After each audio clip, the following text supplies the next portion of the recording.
Benvinguts a les Jornades Tècniques Forestals, en aquesta 7a edició que tracta sobre el desembost amb cable aeri, en les experiències que s'han fet, les potencialitats que té el cable aeri a Catalunya en base a experiències que s'han fet i també de les similituds que té amb Itàlia i altres experiències europees.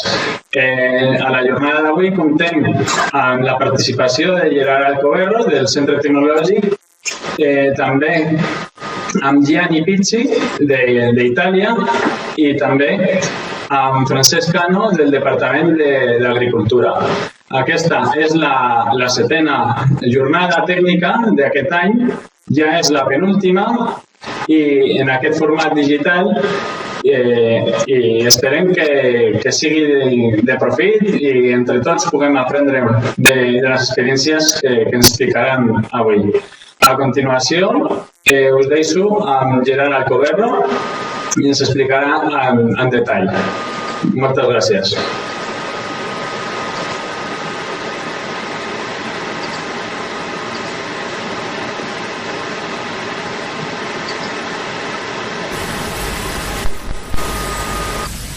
Hola, bon dia. Jo faré una petita introducció al que és Gerard, se t'escolta molt baix. Pots pujar una mica el volum?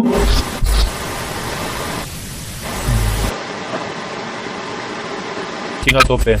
Me sents ara? Me sentiu millor? Sí, puja una mica més si pots. No puc. Però se t'escolta millor. Està a tope. Ara me sentiu millor? Bueno. Vale. Bueno, si no me se sent, pues me dieu. Sí, millor. Faré una petita introducció al que és el sistema del cable aeri i també ficaré algunes experiències demostratives que han fet des d'aquí del Centre de Ciència i Tecnologia Forestal de Catalunya. Primer que tot, ensenyar-vos algunes dades que mostren el possible potencial que té el cable aeri aquí a Catalunya. Primer que tot és la gran superfície forestal que tenim, que va creixent any rere any, i a part de la gran superfície que tenim forestal, és les existències que estan en aquesta superfície. Per tant, tenim molts boscos i capitalitzats. A part d'això, estos boscos se troben en una orografia de difícil accés. Per exemple, aquí un exemple seria que més del 50% de la superfície forestal de Catalunya està per sobre del 30% de pendent, que ja comença a ser una pendent limitant per la maquinària rodada. I després, a part d'això, també un gran percentatge de superfície forestal que la tenim en alguna figura de protecció. Per tant, hem de saber combinar aquestes característiques amb molta superfície per gestionar, en orografia difícil i depenent de quins llocs, depenent de la figura de protecció, pues el sistema d'aprofitament o la gestió ha de tindre una mica més de cura de com se realitza. Aquí podeu veure un gràfic que explica, és molt visual, de com se classifiquen els sistemes d'aprofitament depenent de la pendent. I aquí podeu veure com el cable aeri se troba en pendents molt elevades per sobre del 50%, fet que afavoreix en zones d'alta pendent, com hem dit que tenim aquí a Catalunya, que és un sistema que té potencial. Tot i això, veure que és un sistema compatible en la resta, no els hi cal sigui la zona d'actuació. I on s'ajunten els dos sistemes, després per criteris ambientals, per criteris tècnics, per criteris econòmics, ja s'elimina algun i se tria el més adequat. També podeu veure que hi ha una línia que puja de forma exponencial, que és el cost que mostra el cost per metre cúbic de la fusta de desembost. està clar que a més pendent pues més cost té el sistema d'aprofitament. Després, on i quan utilitzar el sistema del cable aeri? Pues, bueno, ja ho hem dit, en superfícies de forta pendent o escabrositat, terrenys irregulars com pot ser terrenys aterrassats, en àrees protegides. Aquí podeu veure com el sistema del cable aeri, aquí podeu veure un exemple italià de com deixa el bosc després de l'aprofitament. Vull dir, hi ha molt poc impacte, claro, en ser aeri, pues, molt poc impacte, els carrils oberts perquè passa el carro són mínims, superfícies encharcades on les altres màquines no poden rodar, el cable aeri pot traure fusta, finques en baixa densitat viària, el cable aeri pot arribar a tindre 500-1.000 metres de cable, per tant té molta superfície on pot actuar sense que hi hagi una gran xarxa de camins. Bueno, després regions on s'hagi de traure molta fusta en poc temps, també el sistema de cable aeri té altes productivitats i masses, i boscos en fusta valiosa, que és criteris més que res per tema de cost. És a dir, ja hem dit que el cable aeri és un sistema que és més car que la resta, per tant, si la fusta val més, pues, sortirà més rentable. Ara aquí exposaré una mica les diferents tipologies de cable aeri. Com podeu veure, la classificació és molt extensa. Aquí mateix podeu veure a les fotos la classificació, un criteri per equip, que seria pues, en torre, aquestes 3 fotos d'aquí, i sense torre, esta d'aquí. Però dintre de les de torre pues, ja podeu veure que hi ha diferències com en l'envergadura, i després també en el nombre de cables principals que surten del cable. Pues aquí seria el cas d'en torre o sense torre.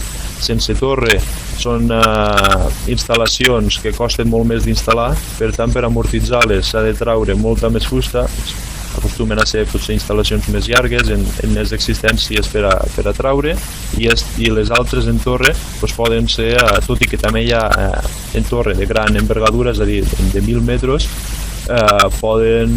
són més versàtils de muntar i desmuntar. Després està depenent del número de cables, que com podeu veure, monocable, és a dir, un cable, solament el cable portant, i el carro automotriu, que es desplaça per sobre d'este cable. Este carro, pues, a través d'un motor, de la potència del motor que porta intern i del sistema de politges, pues, se pot anar movent pel cable. Després està el bicable, que a part del cable portant de color roig, podeu veure el cable portant motriu o tractor de color negre per sota, que és el que fa la tracció per estirar el carro i la fusta cap al lloc de la torre. El bicable, si us fixeu, puja per la força motriu i el carro baixa buit per la força de la gravetat, del seu pes. Per tant, la torre no es pot col·locar aigües avall, baix de la vall, perquè si no hi hauria un sistema que pogués estirar el carro cap amunt. En canvi, el tricable, en tindre un tercer cable, que és el cable de retorn de color blau, que és el que tanca el circuit, després este sistema sí que ja és molt més versàtil, ja pots ficar la torre on tu vulguis, a dalt, a baix, que sempre tindràs un cable que estira el carro cap a les dues direccions. Tema de les demostracions. Esta és una demostració que vam fer a Pont de Suert l'any 2018 i on podeu veure, era un cable de marca Greifenberg Siberian, el carro CRG15. Podeu veure que per ressaltar aspectes positius que vam treure d'aquesta demostració és que té una alta productivitat. 8 metres cúbics per hora és una productivitat ja bastant bona. I tot i així, dir que el cable no treballava al seu màxim rendiment. Com podeu veure aquí, el volum per cicle que traia no arribava a... Bueno, este carro pot portar 1 tona i mitja per cicle, per viatge, i aquí no arribàvem ni molt menys a la tona i mitja, per tant encara tenia molta més capacitat. Per què no es va arribar a la capacitat total? Bueno, pues pot haver uns factors d'existència, de volums unitaris, de dispersió dels arbres, de factors que ara mateix aquí no els podem controlar, però després aquí es pot veure com la distància horitzontal del carro pues, podia arribar en uns 30 metres i en uns màxims de 50 metres. Per tant, contra més distància horitzontal, més temps tardes i menys volum pots arribar a traure. Per tant, aquest és un limitant de per què no vam arribar al nostre màxim potencial. Si la línia hagués sigut molt alta, hagués tingut molts metres d'altura, després sí que la distància horitzontal se pot anar enxamplint més, però sent una línia de 10 metres d'alçada, més o menys l'altura de mitja dels arbres, a meitat dels arbres, pues, la distància lateral s'ha de reduir, perquè si es fan distàncies molt grans, pues, baixa la productivitat. Aquí podeu veure al gràfic com aquí és una distribució dels temps de les diferents fases del cicle de desembost del cable aeri. Podeu veure com el màxim temps està en la fase de descens del cable i de la càrrega, és a dir, quan l'operari agafa el cable i lliga el tronc, i després està la fase de viatge horitzontal, que és fins que el tronc torna a arribar al mateix carro. Els listers porten quasi el 70% del temps de tot el cicle. És degut a, que diem, les distàncies horitzontals, a les dificultats que es troba l'operari. Si hi ha molts arbres remanents que no s'han tallat, pues, has d'intentar no causar-los cap dany. I després també la forma de tallar els arbres. Aquí podeu veure una gràfica com depenent de com estan tallats els arbres, el desembost és molt més àgil. Per tant, s'ha de tindre molt en compte com se trauran els arbres a l'hora de tallar-los, perquè és un factor que influeix molt després a l'agilitat del desembost. I finalment, aquí veure que aquesta era la part, se pot dir, positiva, que tot i les dificultats que es van trobar se van tindre bones productivitats. La part negativa és el temps de muntatge del cable. El cable aeri és un sistema majoritàriament més car perquè té una fase d'instal·lació de la línia que és una fase no productiva. Per tant, una fase on on no se trau un metre cúbic i aquí s'està pagant igualment la màquina. I és on aquí volem guanyar experiència per a veure si es poden reduir estos temps de muntatge. Aquí vam tindre 11 hores per una línia de 150 metres. Això és molt, però va ser per dos factors. Un que no es pot controlar, que es va tenir de ficar 3 suports intermitjos en una línia de 150 metres, no gens habitual. Els suports intermitjos serveixen per mantenir la línia a la mateixa alçada, per tant, en terrenys convexos s'han de ficar suports intermitjos, en aquest cas 3. I després també l'agilitat o l'experiència que tenen els que estan muntant el sistema, la instal·lació. En aquest cas eren els mateixos productors del cable, és a dir, el mateix fabricant del cable, per tant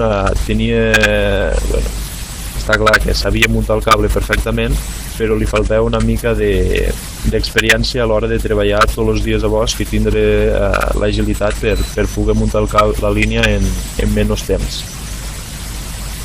I per últim, després podeu veure aquí el sistema auxiliar que es va fer servir en aquesta demostració per traure la fusta de davall del cable i portar-la al carregador, classificar-la. El tractor en cabrestant se va veure que no era un sistema apte per al cable aeri, ja que tardava molt a portar la fusta al carregador i classificar-la, i al peu del cable s'anava acumulant molta més fusta. No era un sistema àgil, no estaven ben compenetrats. Esta és la demostració que es va fer última a Montblanc, Rojals, que aquí podeu veure primer que tot ja no es va fer servir un tractor en cabrestant, sinó que es va fer servir un autocargador on quan la fusta pujava i estava aquí, l'operari l'agafava la pinça de l'autocargador, la tronçava, la derramava, la classificava en les diferents classificacions i bueno, és un sistema que es compenetrava molt millor, ja que al temps de fer un viatge de fusta al carro, l'operari ja tenia el tronc del viatge interior classificat. Aquí podeu veure que les productivitats van ser molt menors. Bueno, hi ha hagut, primer que tot, que el bosc no es va tallar tant per superfície, se van arribar a traure una mica més de 50 metres cúbics per hectàrea, i després també la productivitat aquí tenia molt a veure en la distància horitzontal. Se van fer servir molts metres de cable, un màxim de 80 o fins i tot estar més metres, per atraure arbres de poc volum, per tant molta distància, poc volum, productivitats baixes. Aquí es va fer servir un altre cable de Greifenberg, un T3 Mediterranean, en un altre carro, en el Transporter, que pot arribar a portar 2 tones, però podeu veure tampoc no vam arribar al seu màxim de potencial. I aquí un altre dèficit que no vam saber suplir de l'anterior vegada va ser el temps de muntatge. Aquí encara fins i tot el vam incrementar, tenint només un suport intermedi, i va ser per causes de mala planificació de la línia. Una vegada estava muntada la línia es va veure que no era correcte, es va tenir de tornar a desmuntar i tornar a muntar de forma correcta, i després altres problemes varis, problemes de cable s'enrotllava malament al tambor i I ara, Adrián, si em vols ficar els vídeos, ja començarem a explicar una mica sobre els vídeos.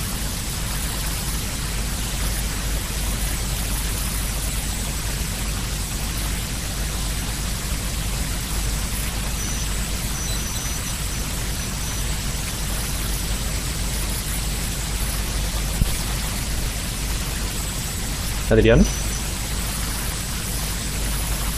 Me sentiu?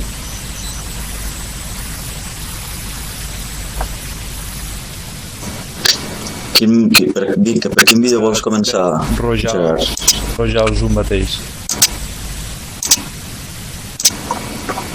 Pues vinga. Bueno, aquí podeu veure com l'operari està fent les trosses i classificant.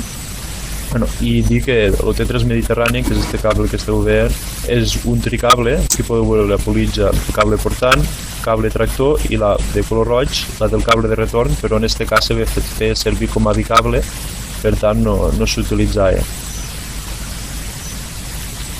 Els contravents que els heu pogut veure, ja els se veuran millor després.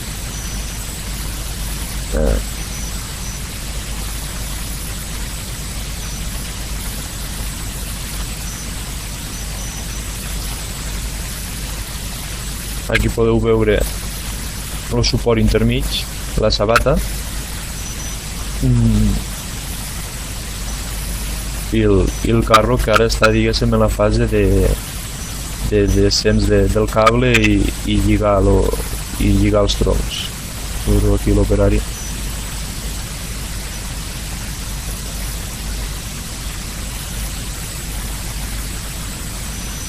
Podeu veure com les dificultats de portar el cable en línies baixes, com era este cas, que no era una línia de molta altura, poden ser elevades si no es planifica bé la tallada, ja que, com hem dit, és en terrenys amb molta pendent, això dificulta el desplaçament de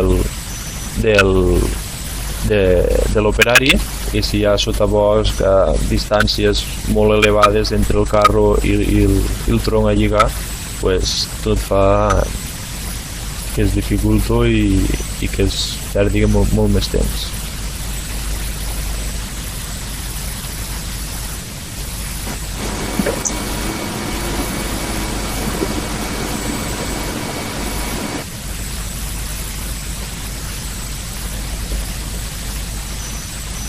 I este vídeo ja estarà, si voleu canviar.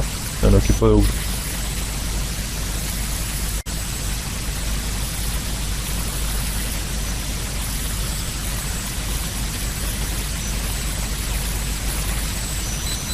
Bueno, aquí sí que podeu veure el que us anava a dir, els contravents.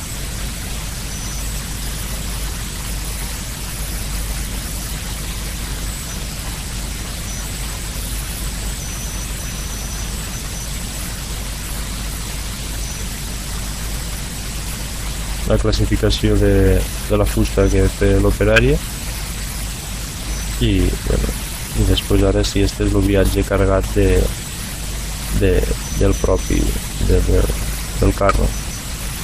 Aquí, però, bueno, com he dit ja diverses vegades, l'altura pues, limita que el tronc s'ha de portar semi-arrossegat,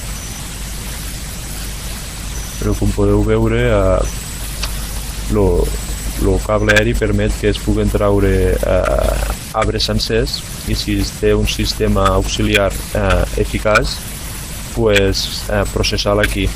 I això el que guanyes és temps a la tallada, és a dir, productivitat en la tallada, però i també seguretat de l'operari, perquè derramar i tronçar els troncs en altes pendents pues, és més insegur per a l'operari. Voleu canviar de vídeo al pròxim?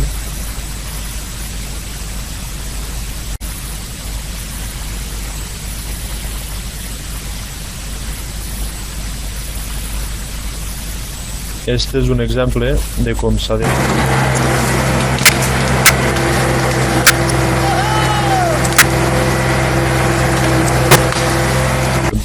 dels primers que es va fer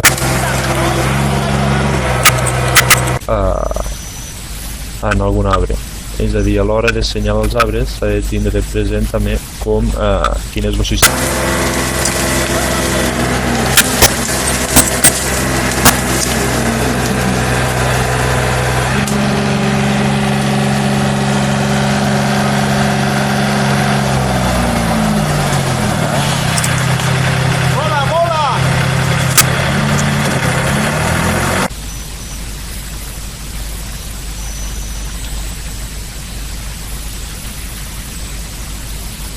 I després este és un de...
Este és un exemple que es va fer aquí al Solsonès a Lladurs.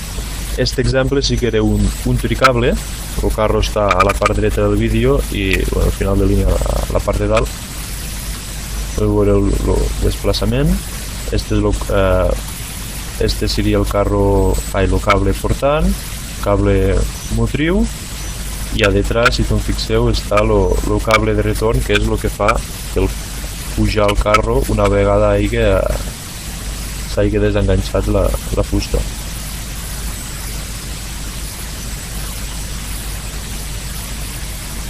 També aquí el que podreu veure és els xòquers electrònics, que el que fan és que no s'hagi d'acostar ningú a la pila a desenganxar el mateix xòquer, sinó que es pugui fer de forma a una distància prudencial.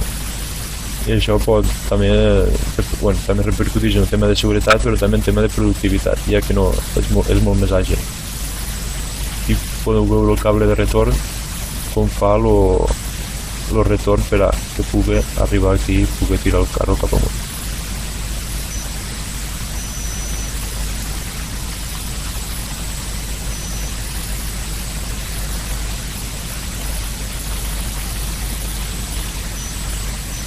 si voleu passar a l'altre vídeo i serà l'últim.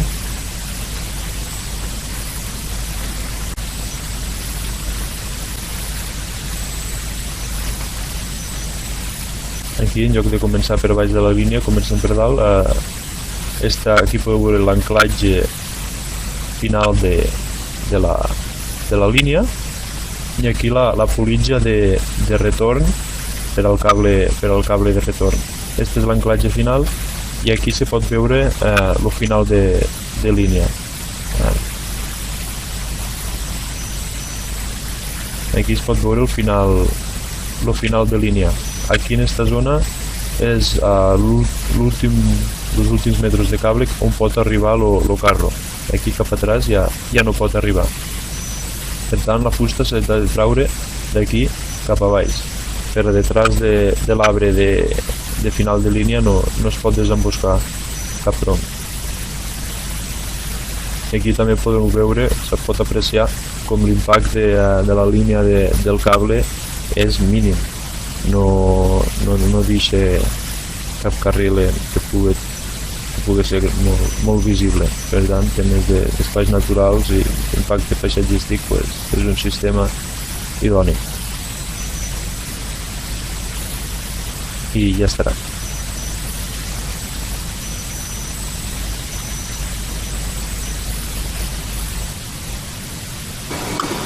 Si teniu alguna pregunta pel Gerard, ara teniu aquí disponible el xat per escriure-ho. Mentrestant anem passant al següent, que és el Geni, entenc, Gerard?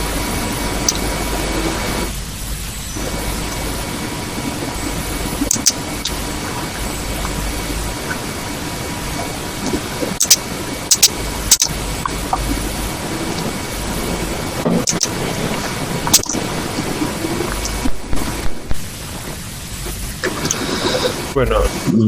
Pues molt bé, comença si vols, Jani, si de cas deixem el xat un moment obert i de cas també tindrem oportunitat de fer preguntes al final de la jornada.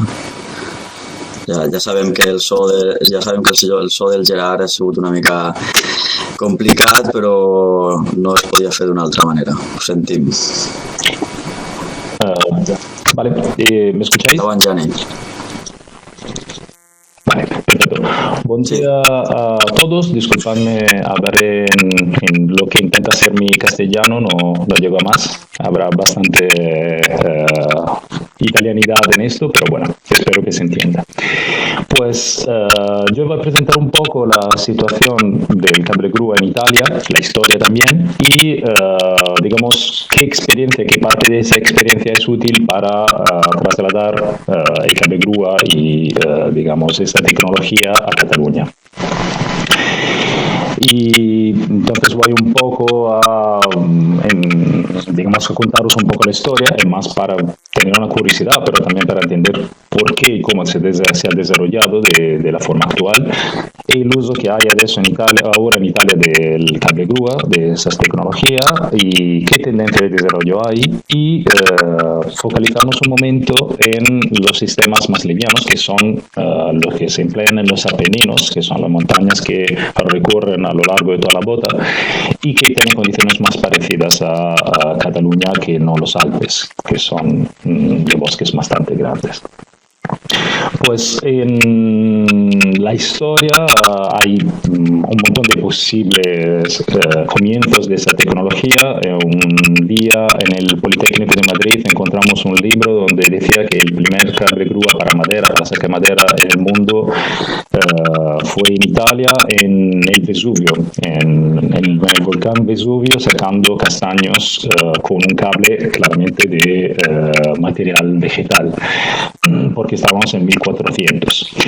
No sé cuánto puede ser posible creer a esto, pero bueno, seguramente la primera aplicación que conocemos de una forma más industrial en Italia son con cables, digamos, con una aplicación como esta, todavía cables vegetales, donde se hacía deslizar una carga hasta un lugar final, en este caso con neumáticos, para parar el golpe, pero bueno, muchas veces era simplemente por arrastre, ¿no? Empezaba arrastrando al suelo y ahí sí se paraba.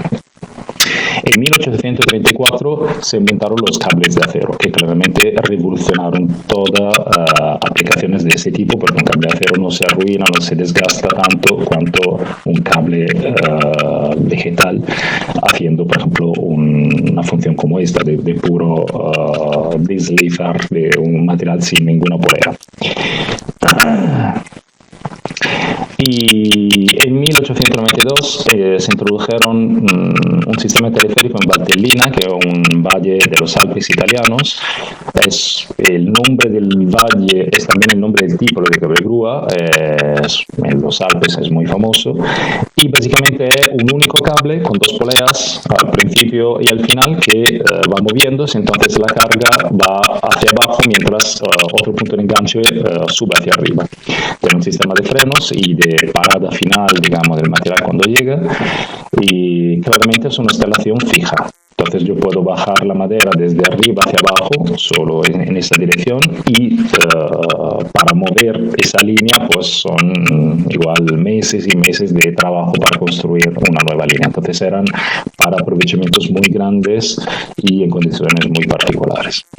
En Italia, pero diría los Alpes en general, la Primera Guerra Mundial dio un gran impulso para uso militar, entonces se usaba para trasladar material a los distintos frentes de batalla, y al final de la guerra quedó muchísimo material bélico para construir cable grueso, ahora otra vez para sacar madera. Muchos cables de acero, muchísimas instalaciones fijas o móviles que se habían usado durante la guerra. Y sin embargo, ese tipo de aplicación más fija desaparecen en los años 60 porque de todas formas eran caras, no se sacaban, ya se estaba cambiando un poco la silvicultura sin sacar tanto material todo junto.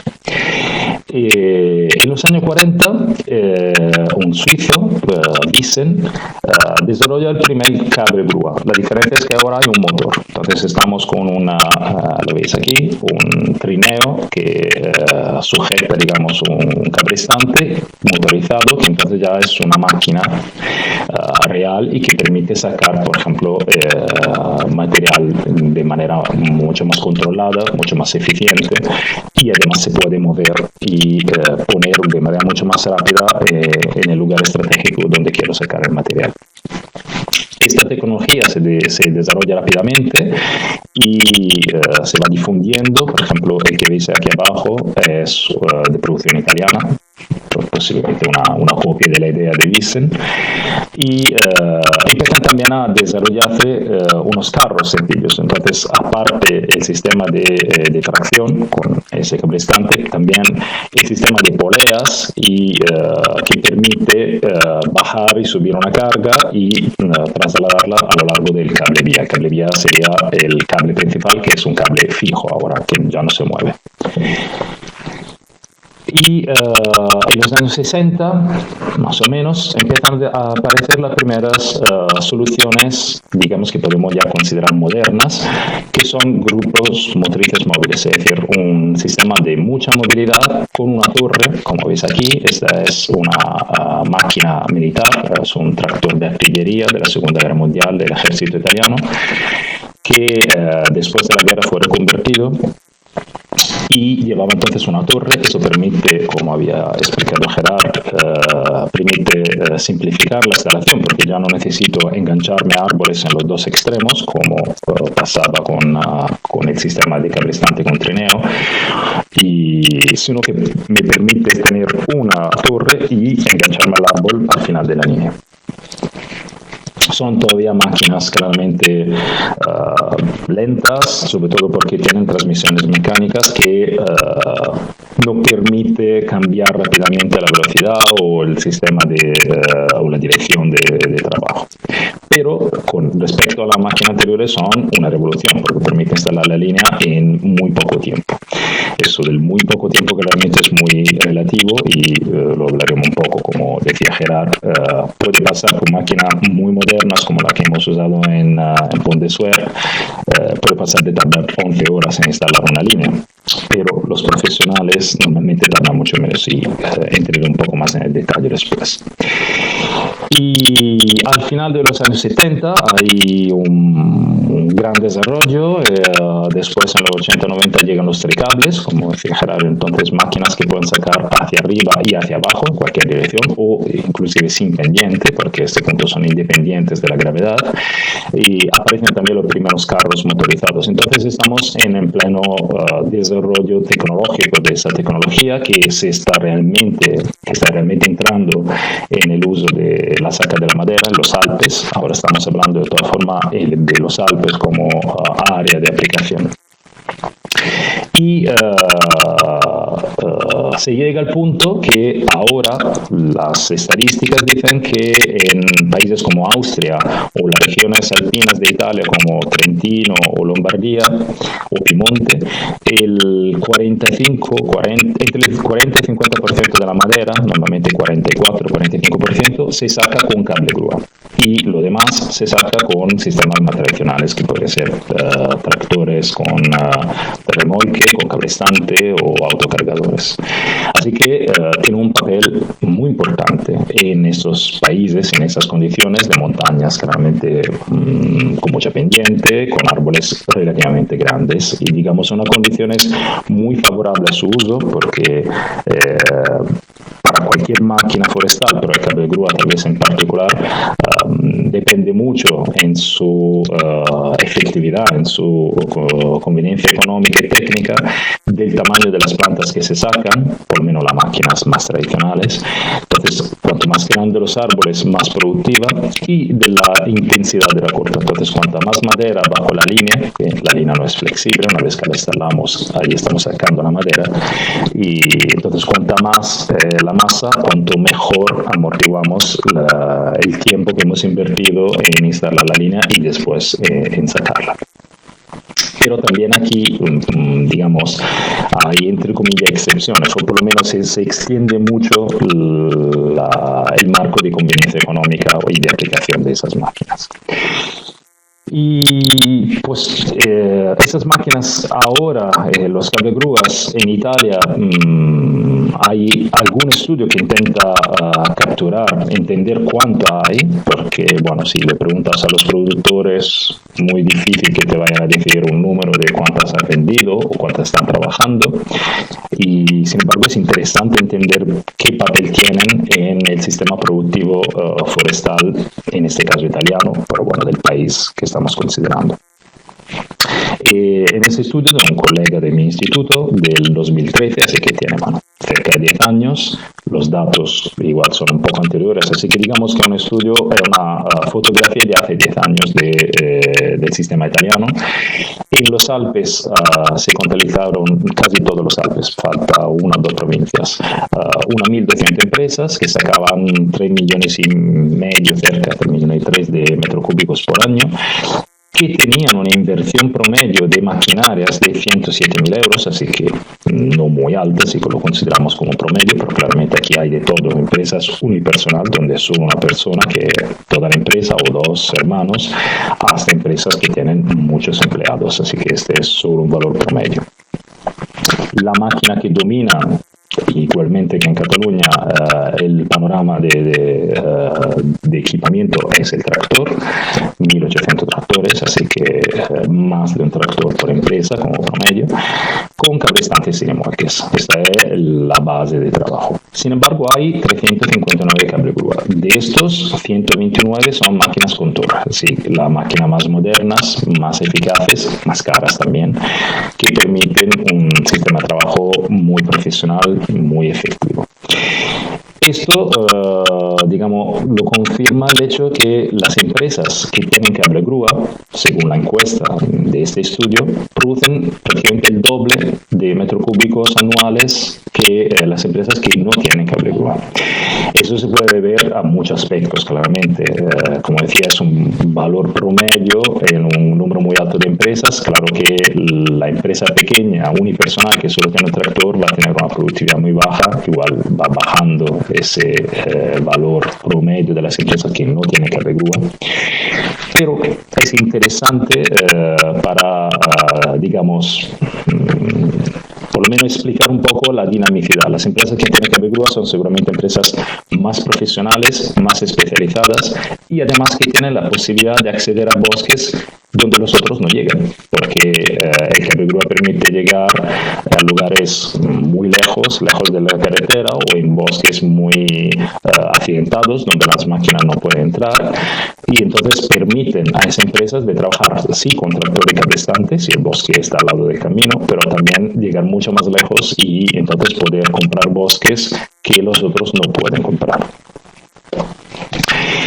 Y ¿cuáles son los factores de éxito? Por lo menos lo que nosotros vemos y cuál es la tendencia entonces de las empresas. Ahora hablando de los Alpes todavía, así que hablando de bosques con árboles muy grandes y además de valor bastante alto. Pues uno de los factores clave del éxito de los cable grúa seguramente es la planificación y la integración con la silvicultura. El cable grúa permite, como explicaba Gerard, unas intervenciones muy respetuosas porque permite no dañar el suelo en bosques pendientes, y eso es particularmente importante porque la erosión es algo que, sobre todo en zonas con mucha lluvia o con nieve, es algo muy importante que hay que tener en cuenta. Y permite reducir el impacto visivo de los aprovechamientos. En los Alpes, aunque no tengamos una zona protegida desde el punto de vista medioambiental, seguramente quieren mantener el aspecto paisajístico porque son muy turísticas, entonces quieren que sea hermosa, sea bonita de ver, y una corta a hecho seguramente no ayudaría a ese objetivo. Para hacer esto, en los Alpes, en la mayoría de los bosques hay unos silvicultores profesionales que normalmente del ayuntamiento o de la propiedad pública, pero también en bosques privados puede que sea obligatorio tener el silvicultor que marca los árboles. Aquí veis un bosque marcado, se usa ese sistema, por ejemplo, un descortezado con un sello. Es el sistema tradicional histórico, todavía se usa, y el silvicultor en este caso elige las plantas no solo para el objetivo silvícola, para la estructura del bosque que quiere, sino también pensando en el sistema de saque que se va a usar. Entonces, aquí va el cable grúa, la línea estará pasando por aquí más o menos, quiero que ese árbol quiero talar ese árbol y quiero que se saque entonces en esa dirección para no dañar los árboles que quedan. A veces, en otras condiciones, son las mismas empresas que claramente eligen las plantas según unas pautas, por ejemplo, la intensidad de corta que dictada por la zona, por la ley local. Y claramente en ese caso es todo mucho más fácil porque ellos mismos claramente elegirán las plantas que son más fáciles de sacar. Pero esa integración es siempre muy importante porque puede marcar claramente la diferencia entre una ganancia económica o perder. En los Alpes, donde los sistemas son muy grandes, máquinas caras que cuestan más de 120 euros por hora de solo las máquinas, es importante, normalmente consideran que para tener una sostenibilidad económica hay que sacar 1 metro cúbico de madera por metro lineal de cable grúa, de cable vía. Eso también es un valor muy a lo grande, digamos, muy aproximativo. Se puede trabajar y ganar con cantidades menores, pero con líneas que se instalan fácilmente, y se puede perder con esta cantidad si estamos en líneas muy difíciles de instalar, porque cada línea de cable grúa es una historia aparte, entonces cada una puede tener sus dificultades. Otro desarrollo, un poco lo ha contado Gerard, es el alto nivel de automación. Los cable grúas modernos, aquí veis tal vez el más grande que hay en los Alpes, es un cable grúa de torre sobre un camión 8x8 de alta movilidad con un alcance de 1,5 km. Esta máquina, exactamente como la que ha enseñado Gerard, que tiene el centre, es totalmente programable. Entonces, cuando instalamos la línea, podemos programar el carretón y la máquina para que vaya más despacio cuando hay el soporte intermedio o cuando hay zonas donde, por ejemplo, la línea está muy cerca del suelo y entonces donde la carga iría arrastrando y podría causar daños o podría romper la línea, por ejemplo. ¿Por qué la automación es importante? Porque si yo tengo todo automático, el ciclo, Entonces el cable grúa sabe dónde puede ir muy rápido y dónde tiene que ir más despacio. 2 personas son suficientes para hacer todo el trabajo. Puede haber una persona enganchando en el bosque y otra persona aquí que está desenganchando, o ni siquiera, porque puede haber los choques, los enganches con banda a distancia, como había explicado Gerard, y entonces la otra persona está arriba de una máquina, por ejemplo, y lo único que hace es sacar las plantas y ir desarmándola o haciéndola pedazo o apilándola si están sacando ya troncos hechos. Una línea de desarrollo muy fuerte ahora en los Alpes, donde se sacan árboles grandes, donde, como decía Gerard, la tendencia de sacar árboles enteros, con ramas y todo, esto simplifica muchísimo la tala en el bosque, donde solo tengo que tumbar el árbol, no tengo que desramarlo y trocearlo en pendiente, que es algo que requiere mucho tiempo y además es muy peligroso. La tendencia que hay es la de usar carretones de doble enganche. Aquí lo ve mejor. Este es el carretón normal, este tiene un motor, es parecido al que enseñaba Gerard en su vídeo, pero la diferencia es que aquí tiene un pequeño gemelo, digamos, que con un sistema hidráulico él mismo alimenta. Aquí hay otro pequeño cabrestante y esto permite enganchar los árboles en 2 puntos. Entonces van levantados horizontalmente. ¿Esto por qué es importante? Porque si yo tengo una línea muy larga, de 1 kilómetro, 1,5 kilómetros, el tiempo de enganche va a ser siempre lo mismo, es decir, que yo tenga una línea de 200 metros o de 1 kilómetro, el tiempo que yo tardo en enganchar es más o menos el mismo. Bueno, claramente si tengo que enganchar en 2 puntos, tardo más, pero el tiempo de viaje influye mucho y entonces en la economía total del sistema. Entonces, si yo puedo enganchar en 2 puntos y la planta va horizontal, puedo ir muchísimo más rápido porque sé que la planta no va a dar golpes contra los árboles que quedan de pie, que están cerca de la línea, que no va a arrastrar al suelo porque yo puedo levantarme y estar a 2 metros de carretón, con lo cual inclusive una línea relativamente baja me permitirá de ir suspendido del suelo y entonces de ir muchísimo más rápido sin tener riesgo de que haya algún accidente o que haya problemas. Eso significa que los ciclos del carretón cargado, descargado, son mucho más rápidos y de conjunto la máquina, el cable grúa es mucho más productivo. Claramente de esa forma sacamos plantas enteras o por lo menos troncos enteros, entonces a la descarga necesito algo eficaz. Y aquí venimos al otro aspecto que comentaba Gerard, además está en la misma foto de Ponte Suerte, que si yo tengo un cable grúa muy productivo que me está sacando muchos metros cúbicos o toneladas, como la queramos ver, por hora, no puedo no puedo ayudar a esa máquina con un tractor con cabrestante que no tiene la misma productividad, porque me quedaría con un montón de árboles aquí enganchados y al final tendría que parar el cable grúa, que tiene más potencial, para que esa máquina pueda sacarle los troncos de los árboles por debajo.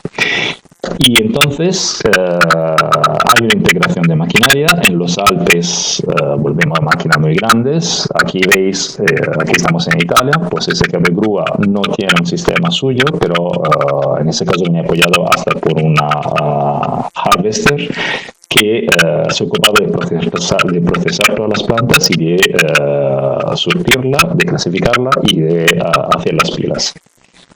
Aquí estamos en Austria. En Austria es muy común ver ese sistema donde en el único camión hay todo, la torre y la grúa con la procesadora. Funciona muy bien en Austria porque son austríacos y muy organizados. En Italia no funcionaría tan bien porque aquí hay un problema de atragantar el sistema otra vez. Si como la grúa puede apilar el material solo muy cerca del camión, pues el espacio disponible es limitado. Si no tengo una logística muy eficiente que me está llevando todo el material y me va dejando hueco para los troncos nuevos que voy procesando, pues al final aquí también me voy parando. En Italia, como tal vez porque somos menos organizados o porque tenemos carreteras también menos buenas que los austríacos, lo que se prefiere es tener una máquina independiente que es más flexible, que me permite hacer pilas más lejos y algunas veces también cargar el camión de manera independiente sin tener que depender de un sistema de logística muy refinado, muy eficiente. Entonces, el sistema más común en Italia son las excavadoras con procesadoras. Aquí veis dos modelos, digamos, opuestos. Esta es una excavadora con ruedas que tiene ventajas y desventajas, con una procesadora muy potente, un sistema conjunto caro. Y se puede ir al extremo opuesto. Esta es una excavadora de segunda mano muy vieja que hemos usado nosotros para un prototipo, y es una procesadora muy sencilla que pero permite digamos servir el cable grúa de manera eficiente, que tiene la misma productividad de todas formas. Y claramente esto es una inversión muchísimo más baja, sobre todo si compramos en la excavadora vieja, podemos con una inversión de digamos 80.000 euros o menos tener todo el conjunto de máquina excavadora con procesadora que me hace todo el trabajo y que ocasionalmente puedo usar también para talar los árboles directamente.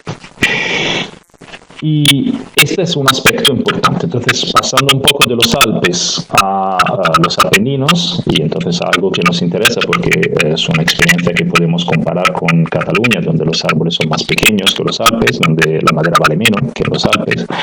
Es importante decir que podemos hacer lo mismo con una inversión distinta, un nivel de mecanización distinto. Entonces, aquí tenemos un cable grúa de 1,5 km con doble carretón que levantan 2 puntos, con una harvester que le sirve para sacar la madera.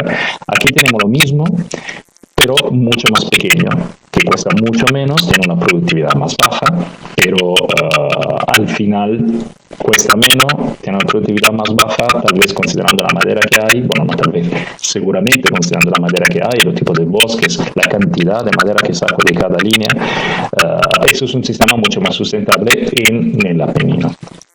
Entonces aquí hay una pequeña procesadora, un pequeño cable grúa y bueno, todo el sistema que sirve a apoyar ese sistema.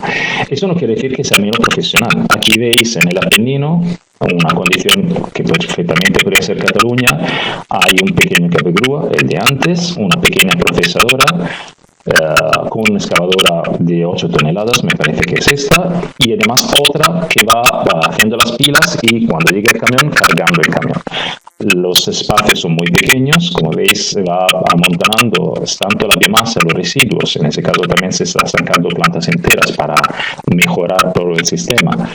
Cuanto a la madera en rollizo que va a industria, pues se va acumulando todo y se va repartiendo a lo largo del camino donde hay espacio para poder acumular el material y evitar que se atragante el sistema. En los Apeninos, claramente, los sistemas que hay son mucho más pequeños, mucho más baratos, de alcance mucho menores. Esas son algunas de las máquinas. Esa es llevada por el tractor mismo, entonces va al punto triple del tractor y se mueve con la toma de fuerza del tractor. Entonces es una máquina muy ágil, con un alcance máximo de 400 metros, así que poco, pero esto es también importante porque en el Apenino no hace falta, son montañas distintas, no hace falta tener alcance de 1,5 km. Y la ventaja es que un profesional instala una línea como esta en 1 hora o 2 horas, si la línea es favorable. Claramente si tengo problemas, si es un lugar difícil, puedo tardar mucho más, puedo llegar a las 10 horas que contaba Gerard. Pero lo más normal es que una línea, un profesional de estos, este señor en específico, es la empresa que introdujo, digamos, el cable grúa en los Apeninos, que tuvo el valor de probarla por primero, cuando todo el mundo decía que no, en el Apenino no va a funcionar porque los bosques son pequeños, porque son plantitas, además el valor de la madera no es lo mismo que en los Alpes, también porque no hay las industrias de la madera que hay en los Alpes. Y sin embargo, triunfó. Además compró otro cable grúa, ahora tiene 2, y demostró que sí, se puede hacer para sacar madera para leña o para sacar postes de castaño, que de todas formas son algo que valen bastante, pero seguramente no como el hábito de los Alpes. Aquí un ejemplo, es un estudio específico, así que es un caso interesante, pero no necesariamente el bosque de al lado va a tener la misma productividad o los mismos rendimientos, pero solo para enseñaros que con madera muy pequeña, con un diámetro promedio de 13 centímetros, además era robiña, eso es todo para leña, para quemar, y la productividad era de todas formas bastante alta, con 2 personas y una línea de 350 metros instalada en 1 hora y media, así que muy rápidamente, y llegando a un coste total de 25 euros por metro cúbico. Todo inclusive de pala y enganche y apilado aquí con una excavadora. En este caso la excavadora no tiene una procesadora, tiene solo una pinza con una sierra para cortar la madera, porque de todas formas no hace falta clasificarlo tan en detalle. Y antes de cerrar, quería comentaros que esas empresas en los Apeninos, ahora nadie sabe exactamente cuántos son, seguramente yo conozco unas 20 máquinas por aquí, en el norte del Apenino, posiblemente en el conjunto sean unas 50 máquinas, eso quiere decir que el sistema funciona, aún trabajando con madera de valor menor, y que las empresas que mejor trabajan, que más experiencia tienen, la experiencia fundamental en ese tipo de máquina, pues están sacando entre 4.000 y 5.500 toneladas por año de madera con cable grúas. Y a veces usan solo el cable grúa en todo el año de trabajo. Y pues aquí termino la presentación. Gracias.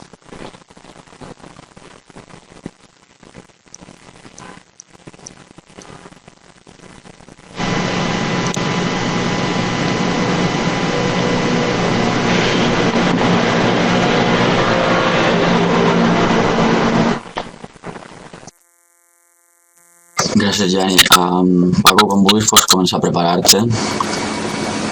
Tenim aquí el xat obert per si voleu fer alguna pregunta.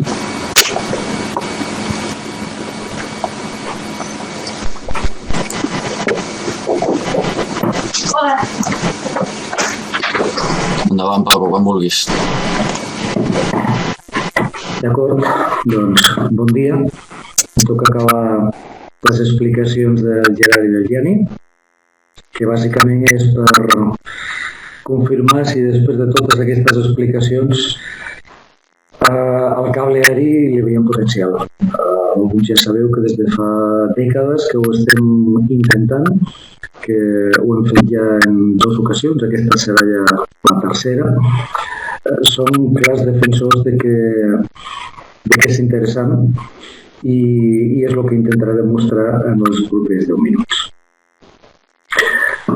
Gerard i Jani ens ha donat l'explicació del que s'està fent a Itàlia. Itàlia és un país molt interessant en aquest aspecte i en molts altres per nosaltres.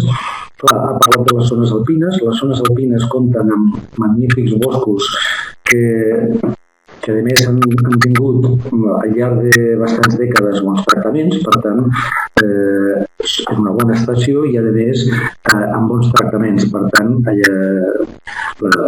la facilitat d'utilitzar el cable és fantàstica i a l'hora de comparar amb Catalunya aquestes zones alpines en el que és Pirineu ens trobem que podem tenir estacions bones, potser no tant com els Alps, però bueno, els Alps tampoc tot és fàcil. El que sí que tenim clarament una diferència i és que la gestió bona al llarg de les darreres dècades no sempre s'ha produït. És a dir, aquí tenim molts boscos on estem fent a vegades primers tractaments. Per tant, no tenen la qualitat que podem observar als avets, les pícees o altres masses dels Alps. Però la zona comparable seria Alps i Pirineus. El que sí que tenim són altes densitats, com veurem després, gran quantitat de superfícies on la dificultat per accedir són manifestes. I després tenim a Itàlia aquestes zones de muntanya intermèdia mediterrània, aquí la silvicultura és molt més extractiva, és molt forta, però també hi ha una pluviometria i una capacitat de recuperació d'aquest bosc important. Les pluviometries dels Apenins, la veritat és que són bastant superiors a les que tenim a Catalunya. En la major part de Catalunya, evidentment, tenim alguna zona de Catalunya que gaudeix també de bona pluviometria. Per tant, la comparativa sent molt millor que la que ens podien trobar els austríacs o els suïssos, però també s'ha de sospesar. Però clarament és la més interessant que tenim en el món dels cables. Com ha dit el Gianni, es van començar a desenvolupar fa moltes dècades, fins i tot aquí a Pirineu també els hem tingut, com ha comentat també Gerard, els hem tingut molt més representats del que estan ara, però el desenvolupament que han tingut els cables, per exemple, austríacs, que com diu també Gianni, són segurament molt estructurats, però els últims que nosaltres vam veure amb una gran necessitat d'inversió i que en el mateix camí ho tingui el braç processador i la torre, realment per nosaltres és poc interessant. És poc interessant, com passa als companys italians, perquè col·lapsa la línia i a més obliga a tenir una mobilitat i una flexibilitat amb els camions que pràcticament aquí seria impensable. És molt més interessant el model italià.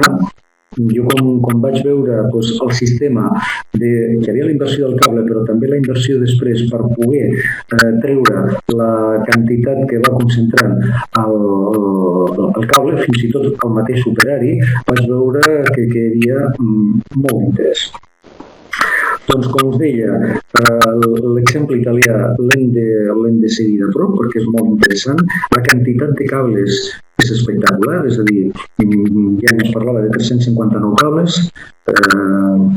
a tot els Alps, si no recordo malament.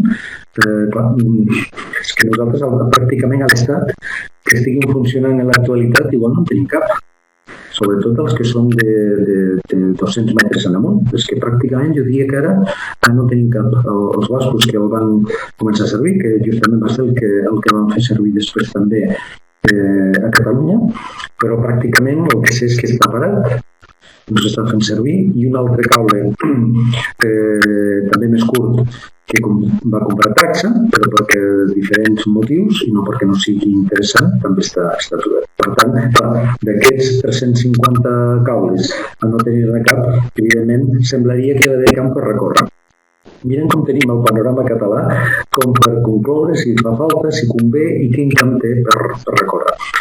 Aquest és un treball que va fer el 2012-2013 Forestal Catalana, el mateix Departament d'Agricultura, de veure quines disponibilitats de biomassa aèria teníem. Aquest 1.300.000 hectàrees arbrades, i aquí podem veure el que seria fàcilment facilitat per treballar, per pendents, bàsicament, pendents que estarien al voltant del 30-35% de pendent, que tenim no arriba a la meitat, i una altra meitat, és a dir, la primera es podria fer per sistemes rodats, i en canvi la segona, que ja tindria dificultats, sí que pràcticament seria terreny per cable. Això no ens ha d'enganyar, aquestes 600 i pico mil hectàrees, evidentment, això s'ha de matisar moltíssim com fem a les següents diapositives.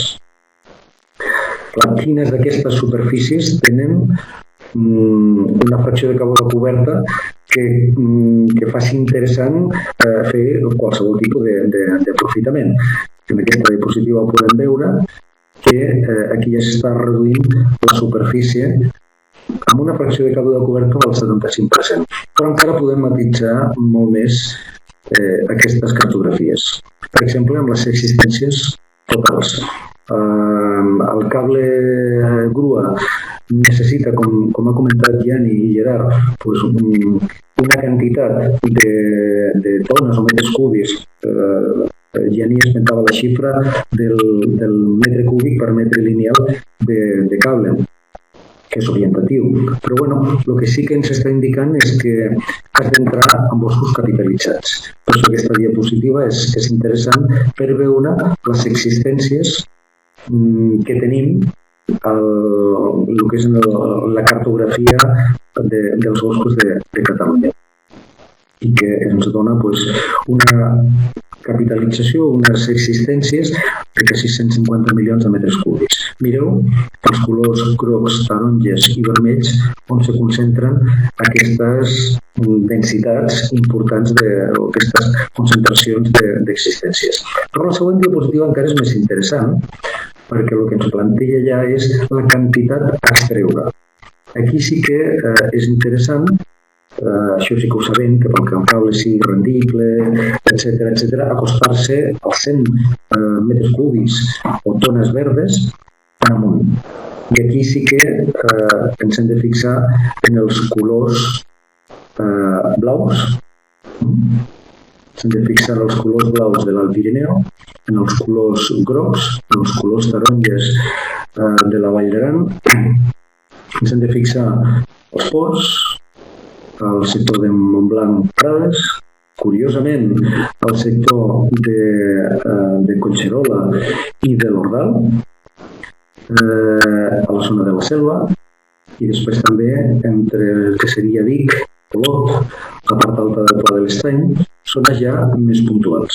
Per tant, aquí ja veieu com ja s'està precisant molt, amb una major quantitat en tot el sector de l'Alt Pirineu i després espurnellat al llarg de lo que seria la serralada del litoral i sobretot prelitoral i la serra transversal catalana, on podem tenir unes existències interessants per la utilització del cable. Això ens portaria a una conclusió, com a mínim a tenir una tranquil·litat en quant a la quantificació de les zones i existències que tenen una dificultat d'extracció i una concentració important de material per extreure, que seria la zona de l'Alt Pirineu i Aran, juntament amb el Ripollès, que estem parlant de més de 100.000 hectàrees, i amb un creixement que no és res de l'altre món en aquestes zones de 2 tones per hectàrea i any, d'unes 200.000 tones a l'any de possibilitat d'utilització. I això seria la zona pública, bàsicament. I després la zona privada, representada pel que seria el sector que deia entre Vic i Olot, al nord del Pla de l'Estany, la comarca de la Selva, una part petita de la comarca de la Selva, una part petita també dels ports, de Prades i per descomptat també del sector de Collserola, estaríem parlant de 150.000 hectàrees més, que amb un creixement també similar podrien arribar també a les possibilitats de 300.000 tones a l'any. Per tant, camí per recórrer sí que hi ha pel cable, sí que justifica el poder tenir alguna instal·lació d'aquest tipus. Entro a les conclusions perquè ja us hem explicat bastant sobre el cable. El primer de tot, que sí que hi ha, i per això us he passat les diapositives abans i les conclusions d'aquests estudis, a més d'aquest treball, s'ha oblidat comentar-ho, a part d'aquest treball fet per Forestal Catalana, també ens hem recolzat per arribar a aquestes, sobretot el que és el sector del Pirineu, per arribar a aquestes 100.000 hectàrees, 200.000 tones per any de producció possible pel cable, en estudis que s'havien fet per a l'elaboració del Pla d'Ordenació dels Recursos Forestals del Centre de Tecnologia Forestal de Catalunya i també per treballs que havien fet Codina i Quau havien fet per mirar de quantificar aquestes quantitats. Per tant, són diferents fons que hem creuat i que també basat una mica en l'experiència que tenim amb els boscos que estem gestionant a les zones del Pirineu, etc., arribem a la conclusió que evidentment sí que hi ha un camp interessant per a la utilització d'aquesta eina de Catalunya i que cobriria el que altres mitjans i altres empreses actualment no estan fent. Després que justament, i com ha comentat Jenny, això és molt interessant de remarcar, les empreses que estan utilitzant aquestes eines a Europa són les empreses que treballen amb productes de dimensions i, a més, amb rendiments també importants. Per tant, això ho fa atractiu en aquest tipus d'empreses que zones de muntanya alguna tenim. Després, també és important remarcar que no calen les pistes que els sistemes convencionals, però que les pistes que necessita han de ser pistes per camions, i si pot ser per trailer, millor que no pas per un camió de 3 eixos. Per tant, tenir-ho molt present. Nosaltres hem vist pistes als Alps que pràcticament, si no són asfaltades, tenen una base. tenim una bona base perquè els camions fins i tot quan plou i de més no tinguin aquestes limitacions. Per tant, a les pistes que es recolza, atenció perquè han de ser unes pistes amb molt bones condicions. A Pirineu remarca també, a Pirineu i en general a tot Catalunya, l'interès a la versatilitat d'un tricable. Molt sovint el que hem de fer és baixar la fusta perquè al fons de vall és on tenim els accessos i per tant necessitem el tricable per poder fer la baixada. Hem vist, com ens han explicat els companys, que pujar és més senzill, amb un bicable és possible, sistemes econòmics, sistemes també ràpids de muntar, però no permeten, el sistema bicable no permet la baixada. Per tant, nosaltres apostaríem pel tricable. Després de treure la fletxa. Després, l'interès també per cables, ens ha comentat Gianni, de quilòmetre i mig. Nosaltres pensem, i sobretot per començar, que cables de 500 metres serien suficients per cobrir moltes de les necessitats que tenim i per començar a utilitzar aquesta eina. Seria excessivament complexa a utilitzar cables superiors. Més curts, poden ser també interessants. De fet, un cable de 500 metres també pot arribar perfectament a 200. Per sota d'això, pràcticament ja els sistemes convencionals ens podrien resoldre la situació. I després, per acabar de concloure, la necessitat d'utilitzar el cable grua amb el capçal i amb pinça processadora, és a dir, tenir una giratòria que pugui descongestionar tot el producte que arriba a la torre i que sobretot optimitza que la persona que està allà dalt ja pugui disposar pràcticament d'aquest material perquè el camió el vingui a recollir immediata o directament. Aquestes serien les conclusions. Jo no volia acabar la presentació sense explicar, perquè alguns de vosaltres coneixeu, com havíem iniciat un projecte d'especialització i competitivitat territorial, un projecte europeu, per la compra d'un cable telefèric. Explicar-vos que això és una oportunitat única que en moltes dècades no se'ns havia presentat i que hem considerat oportú per animar, per engrescar, per demostrar a les empreses, als empresaris, emprenedors que tinguin interès de tirar endavant aquesta aventura, de que és factible i que puguin utilitzar, de posar a disposició d'aquest personal un cable d'unes característiques que consideren que són òptimes per la nostra situació. Ja està comprat aquest cable, ja està adquirit un cable de 500 metres, tricable. Per altra banda, també està adjudicada la compra d'una giratòria amb un braç amb pinça i amb motosserra que pot processar i pot sobretot classificar la fusta en els diferents punts de la pista. Comencem a fer aviat ja la formació de tota una sèrie de treballadors que tenen un interès de veure com funciona. No vol dir que després siguin ells els que facin servir el cable, perquè aquí tenim el problema, com sempre, que treballem les administracions, els problemes, les dificultats burocràtiques. Estem parlant de projectes europeus que hem de veure com encaixa. Nosaltres el que volem és que sigui demostrar que és competitiu, i això significa treballar amb empreses, i amb diners europeus de subvenció treballar amb empreses se'ns està fent molt complicat. Estem mirant la manera de que encaixin totes les peces i de poder-ho fer. Ara us ensenyaré on fem la formació, un plano, perquè veieu, em servirà per acabar de concloure amb quines dificultats ens enfrontem, quins reptes ens enfrontem també en el futur. Que l'altre gran problema és l'econòmic. Aquí estarem parlant de despeses, el que és la tallada i l'extracció, que difícilment baixaran dels 30 euros per tona quan no siguin 35.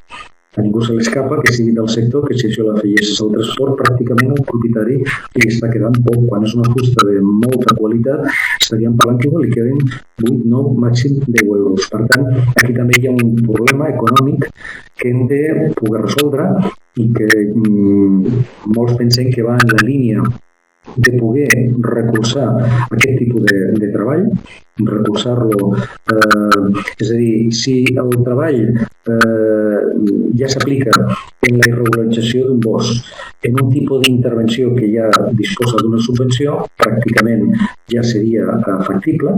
Si ens enfrontem a tallades finals o a tallades de regeneració que ja no poden gaudir d'aquestes subvencions, és on realment se penalitza a la persona o al propietari que té aquests boscos a l'hora d'utilitzar aquests boscos, a l'hora d'utilitzar aquest sistema. I clar, ens trobem amb situacions en boscos, en zones també de clara vocació turística, que interessa molt ser curós amb el tipus de treball que s'ha de fer, però és que també interessa i necessiten aquests boscos una bona millora. Per tant, jo crec que també haurien de gaudir quan ens trobem en determinades situacions d'un recolzament per part de l'administració per la utilització, sobretot al començament d'aquests cables. De moment, com us dic, comencem la formació. La zona que començarem a aplicar-lo en les properes setmanes és la muntanya de Das. Aquí podem veure com es recolzen una pista en la part superior, una altra pista en la part inferior, longituds aquí en aquest punt quasi de 500 metres, aquí d'uns 300-350 metres. La pista inferior no pot entrar bé un camió, la part superior sí, és perfecta per això. En aquest cas, el tricable funcionarà pujant fusta d'una manera més simple, però també us volia mostrar com, per exemple, en aquest sector, és un sector de fusta de tallada final, on aquí no es gaudirà de subvencions. La resta sí que estava previst en el projecte d'ordenació de fer una tallada de selecció per acabar de regularitzar aquesta massa. Doncs clar, aquí ens trobem en diferents situacions que caldrà testar, caldrà comprovar com se comporta, com funciona. En principi hem triat un bosc que ja té unes 90-100 tones per tallar per hectàrea, per tant que es compleixen aquestes condicions, que són de relatiu fàcil accés pels camions, que es pot accedir també a la part inferior per qualsevol dels anclatges o qualsevol recolzament que s'hagi de fer al cable, buscant simplicitat i sobretot començar per situacions relativament fàcils. I la idea és que el cable no deixés de funcionar en les zones públiques, en les zones de muntanya, al llarg de primavera avançada, estiu, tardor, i que les zones privades es pogués utilitzar fonamentalment al començament del que seria l'hivern i començament de primavera. Pràcticament aquesta seria l'explicació, i el que seria interessant pels tres ponents és que ens féssiu preguntes i que poguéssim respondre en aquest període que s'obre ara. Gràcies.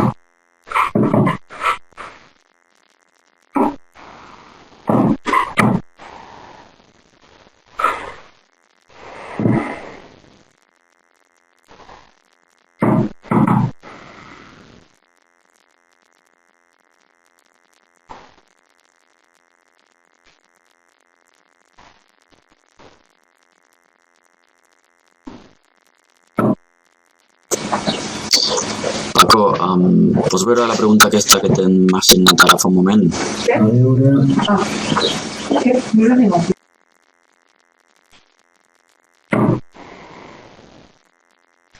La pregunta de Alós, la pregunta del Tàneo, del cable instal·lat aquí. La pregunta que fa l'Esteve. Sí. Jo conec personalment aquesta instal·lació, una instal·lació increïble en el moment que es va fer i que estrella la fusta a la banda francesa i que a més està en una mena de mostra, en una mena de petit museu a l'Os d'Isil es pot apreciar, es pot conèixer. És una part molt important de la història dels cables al Pirineu. El Pirineu, en aquest cas, ho van plantejar francesos, però bueno, el Pirineu català en definitiva també. El cos del tricable. Això, Gerard, també crec que estarà connectat. Seria interessant d'aquí que Sí, me sentiu? Buixet, com abans, t'has d'acostar el micròfon, el micro. Bueno. Que el Gerard tindrà xifres més fresques. Jo us ho podia dir, grosso modo, però ell us les precisarà més. 200.000 euros. Bastant precís, el tema. Ens podríeu dir també, Jani, per exemple, si la utilització de cables a Itàlia o a altres països europeus està associat a alguna línia d'ajuts específica? Sí, hay ayudas, pero la típica es ayuda para la maquinaria, no específica para el cable grúa. Entonces, lo mismo se puede comprar un autocargador o un cable grúa. Y solo cabe destacar que el tricable es una máquina más flexible, pero claro, mucho más cara. Una máquina de alcance parecido a esta de 200.000 euros, pero bicable, puede salir unos 90-100.000 euros. Así que menos de la mitad, o incluso menos si uno compra en segunda mano. Eso quiere decir que, claro, una máquina menos flexible, pero si hay las condiciones para estar sacando solo hacia arriba, pues con una inversión mucho menor. La que enseñaba yo en los Apeninos eran todos bicable. Y claro, estamos hablando de una máquina mucho más barata. El tricable en este caso también es para permitirnos en los Pirineos enseñar todo el potencial de la máquina. Entonces, apuntando por una máquina más cara. Posiblemente en lo que es en zones mediterrànies, el bicable que està comentant Jani s'assimilaria bastant a les necessitats que també han cobert els Apenins amb aquest sistema. A Pirineu no, per el que us comentava. A Pirineu estaria molt més limitat perquè a Fons de Vall és on tenim els accessos.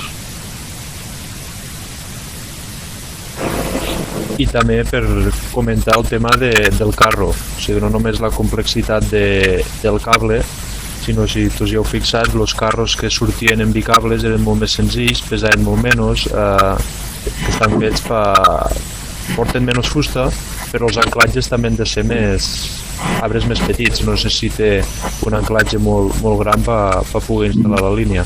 També és una cosa a tindre en compte. Aquesta pregunta que també ens formulava el Mari, sí, comentava. Sí, no, respecte al tema dels ajuts. Sí, és el que et volia també contestar. Jo a França sí que conec subvencions, ja no per la compra, en aquest cas a Catalunya també disposarien d'aquestes subvencions que podrien arribar al 40% del cost, sinó també en el que és la utilització, que això afecta més al propietari, perquè no se li penalitza el sobrecost que té. A França, concretament als Pirineus, determinats consells generals atorguen subvencions que estan normalment al voltant de 10 euros per tona. Això, d'alguna manera, ja...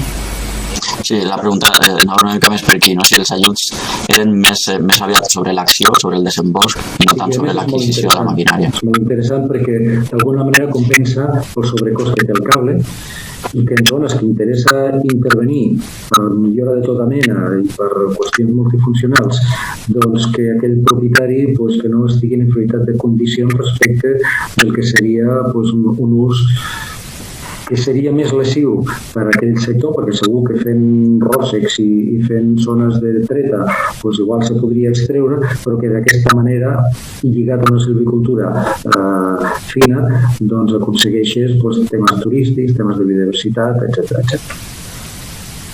Jo crec que aquestes subvencions és les que hauríem de tendir també a Catalunya.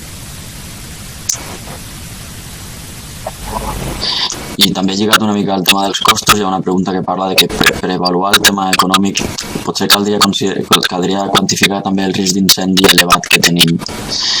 No sé exactament com interacciona això amb el cable. Llavors, en el tema de quantes hectàrees fins ara sabeu que s'han treballat en cable aeri a Catalunya? En època moderna, entenem, no la Renfe. Vam fer servir recentment a la Garrotxa, i allà m'imagino que hi hauria 6-7 hectàrees, no crec que n'hi haguessin més. A Cerdanya també es va utilitzar posteriorment i anteriorment, i allà igual podrien trobar unes 20-25 hectàrees, per tant seríem a 30. Anteriorment havien fet també alguna més, i que no arribaríem a 40 o 50 hectàrees. I Cable Curt també ha fet el cable curt txec, que després de la segona tongada que vam intentar d'introduir, que vam venir amb cables txecs, es van vendre dos petits, desconec bé la superfície que s'ha pogut fer amb ells. Imagino que no gran superfície, però clar, és molt poca la superfície treballada recentment en cable. Segur que als anys 50 es va treballar amb molta més superfície. Encara podem veure les primeres fotografies americanes que es van fer al Pirineu, encara podem veure races en línia recta provocades per la utilització d'un cable telefèric. Als 50 es van utilitzar el cable telefèric al Pirineu català. I com comentava també el company, fins i tot abans el d'Isil.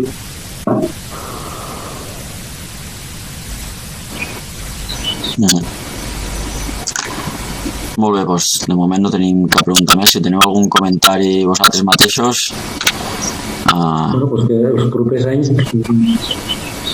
Vale, el tema aquest, sí, hi ha un aclariment sobre el tema de la prevenció d'incendis. Es referia a que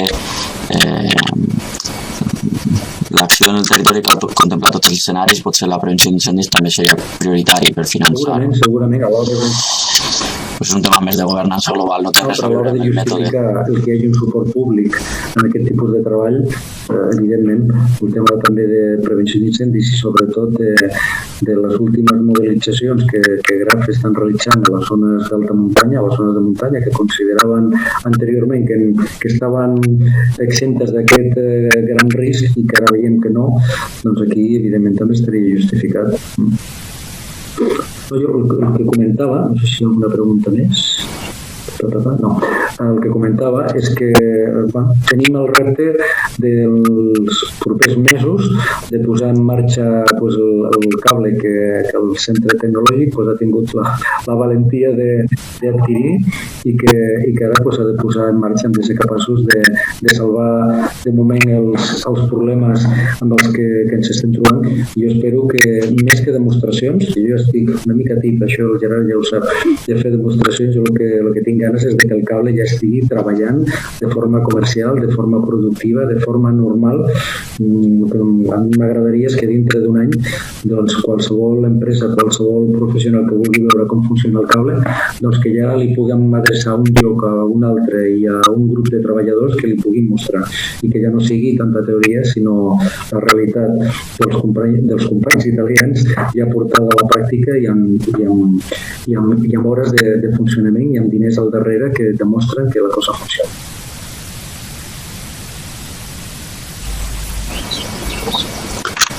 Molt bé, moltes gràcies. Doncs si us sembla bé, ho deixem aquí i així clavem també l'hora de la jornada. Moltes gràcies per les vostres explicacions. El tema del vídeo apareixerà penjat al canal del Rural Cat. Ja veurem què fem amb el so, intentarem millorar-lo i res més. La setmana que ve, última jornada tècnica silvícola i sobre canvi d'usos en plantacions de castanyer. I esperem que l'any que ve puguem anar a bosc i veure les coses sota un arbre. Moltes gràcies. Gràcies. Adéu.